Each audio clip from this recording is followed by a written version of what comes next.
Il y a quelques années, j'étais entré en contact avec une demoiselle, elle à Kinshasa. Elle m'avait soumis un projet, une requête, dit pasteur, prie pour moi, que Dieu me donne un mari. On a commencé à prier. Car la Bible dit que Dieu fait toutes choses bonnes en son temps, Dieu le fait toujours. Amen. Arrivé début 2025, quelques mois après, je reçois dans la vision,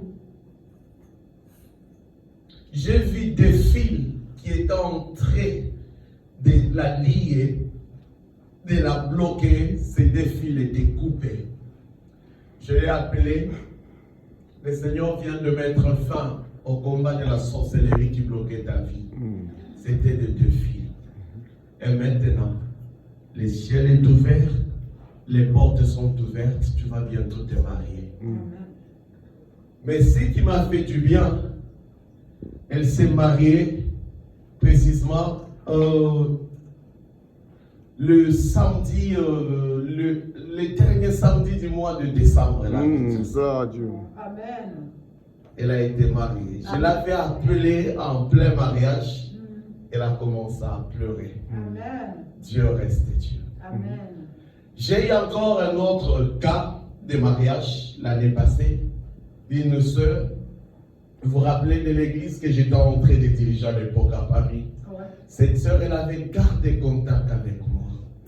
Des gens fidèles. Dieu finit toujours par les payer. M'a dit, pasteur, prie pour moi. Je devais me marier, avoir un mari. Mais j'ai prié.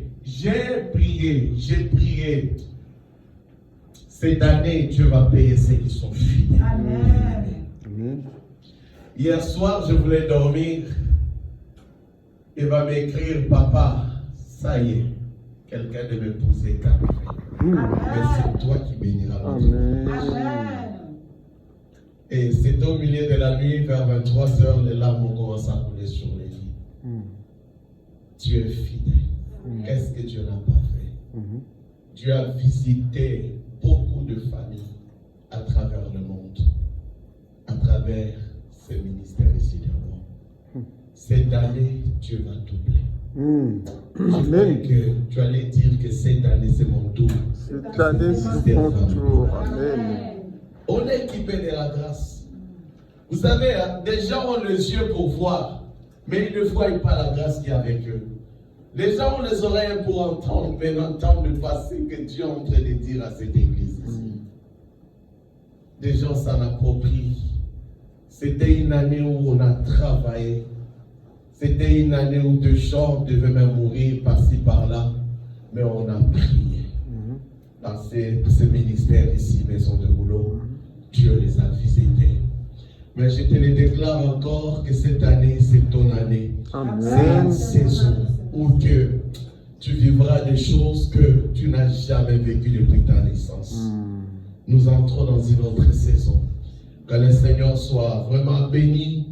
Que le Seigneur soit béni. Amen. Je suis reconnaissant devant Dieu pour tout homme et toute femme, particulièrement toutes vos vies, qui ne cessent de soutenir financièrement cette église ici d'avancer. Je vous bénis encore cet après-midi. Que cette année, que mon Dieu devienne réel dans vos vies. Que cette année, que Dieu prenne soin de vos maisons, de quiconque qui sont dans vos maisons, à cause de cet attachement-là. Que le Seigneur vous bénisse abondamment. Que le Seigneur vous bénisse puissamment. Que le Seigneur se souvienne de vous. Que Dieu continue encore à œuvrer pour vos vies, pour vos familles. Je vous bénis. Je croyais que tout le monde allait dire Amen cet après-midi. Je vous bénis cette année encore puissamment. Que cette année, que vous puissiez vivre longtemps et longtemps et longtemps et longtemps. Ah, quelqu'un n'a pas compris vraiment en tout cas. Que cette année, que tu puisses vivre longtemps et longtemps et longtemps et longtemps.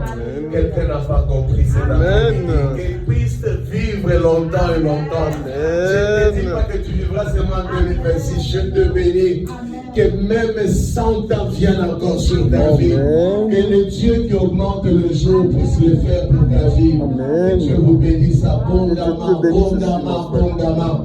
Je prie pour votre prospérité, je prie pour votre santé, je prie pour votre guérison, je prie que cette année ici, oh mon Dieu, l'argent va déborder dans la vie de quelqu'un, mon Jésus.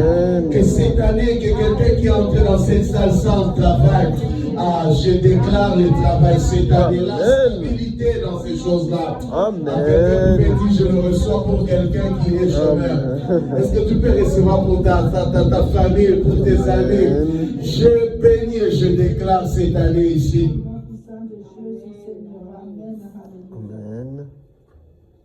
Dieu est en train d'agir. Dieu est en train de se glorifier. Mais je vais rentrer quand même dans le message de la grâce de Dieu. Vous savez, je vais exagérer encore cet après-midi. Parce que c'est une année où Dieu nous demande d'exagérer encore. Dis à ton voisin, exagère encore à servir Dieu. Exagère encore. Je vais parler de quelque chose. Mais vous savez, pendant que j'étais en train de dormir, je me préparais pour autre chose. Mais par contre, au milieu de la nuit, quelque chose va se passer. Pendant que j'étais en train de dormir, j'ai fait une vision. Et dans cette vision, on va m'amener à voir une porte sur laquelle on avait écrit, c'est un peu dans ma langue, ceux qui comprennent un peu les lingala. J'ai vu, c'était écrit Bunda. Est-ce que quelqu'un comprend? Qui a compris? En tout cas, pas moi. Mais comment vous dites que Christina n'avait pas compris? C'est quoi? Tu ne sais pas ça, tu as compris, c'est pas lingala. Bunda. Écoutez, j'ai vu cette vision-là. On m'a amené devant une porte. Oui. Nous allons discerner. Tu as aussi les dons de discernement, tu vas aussi nous aider. J'ai dit d'abord la vision. Et sur cette porte, c'était écrit Bunda. Bunda veut dire bats-toi. Est-ce que quelqu'un me comprend? C'est un impératif que Dieu est en train de donner à la maison de Rouleau dans ta vie. Bats-toi en 2026. Amen. Vous savez, lorsque je me suis réveillé avec cette vision,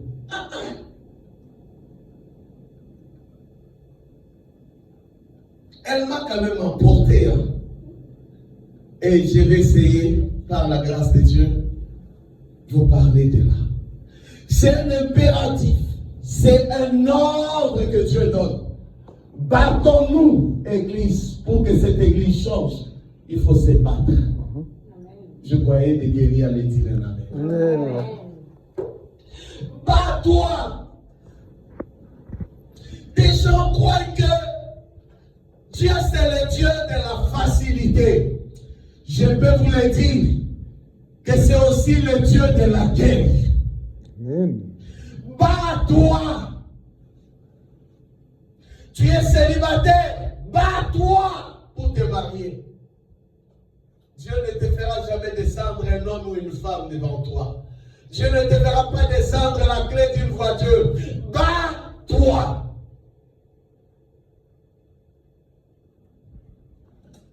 Battons-nous pour que l'Église change. Je croyais que tout le monde allait dire un amen aussi. Il faut se battre. J'ai compris que ce message c'était qu'il faut se battre. Bats-toi cette année. Tu veux une entreprise. Je t'apporte un ainsi dit l'Éternel. Bats-toi. toi, tu arriveras. Regardez une extraction dans la Bible. Dieu va dire à Israël qui était captif en Égypte. Il va leur dire, je vous amènerai dans un pays où coule le lait et le miel. Quand tu vas le laisser, quand tu entends le prophète parler de ça, tu croirais que tu vas trouver des bassines de miel déjà mis là-bas, des vaches libres en train de faire le lait. C'est ça, non? Hein? Oui. C'est ça un peu quand tu entends vraiment la prophétie de qu'elle dit. Mais je vais vous parler de ça. Prenez déjà Josué, chapitre 3, le verset 10e.